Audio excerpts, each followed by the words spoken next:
噴泉。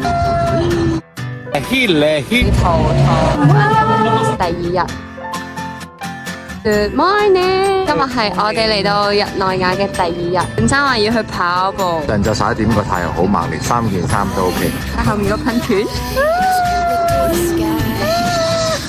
1個鐘後見，拜拜。拜拜。睇下呢啲樹，歐洲好多呢一種樹。呢個日內瓦著名嘅噴泉，非常寧靜嘅一個城市。雖然話係瑞士第二多人住嘅城市，但係其實係得20萬人，同埋大家都係圍住呢一個 Lake Geneva。清，唔怪之你啲嘢都游水啦。你又游埋嚟啊？招呼啊！有啲遊艇多到，你陪我行咗成個湖邊。哇！我哋住咗個堡壘咯。今日嘅太陽對我哋非常好。我哋而家咧就去食 lunch 啦。你話俾大家聽呢個湖叫咩湖啊？有叻湖，有叻湖。我的叻湖。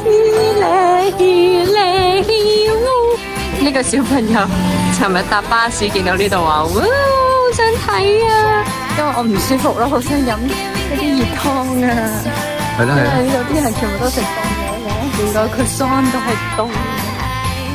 我老婆終於都有碗熱湯，啖湯飲埋啦。要快啲好返啊！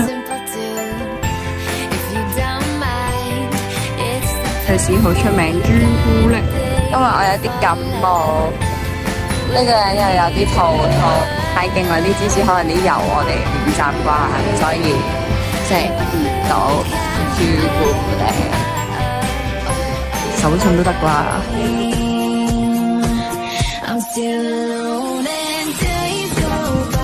就嚟7點。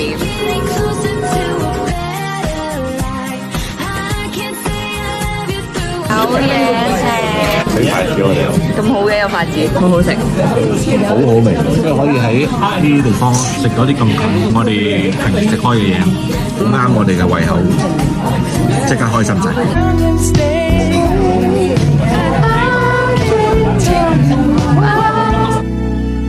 我哋咧今日就好開心啦！我哋喺度都可以食到一碗熱飯。好肚痛嘅晏晝，係咯，我有病喎。跟住入到嚟食完一啖好有呢個亞洲風味，好係我平時食嘅嘢之後，覺得頓時好溫暖。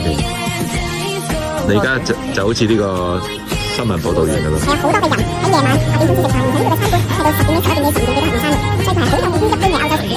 多謝大家收睇，如果大家對我哋嘅節目仍然係有興趣嘅話，請繼續 subscribe、share 同埋 like 我哋嘅影片啦。多謝，拜拜。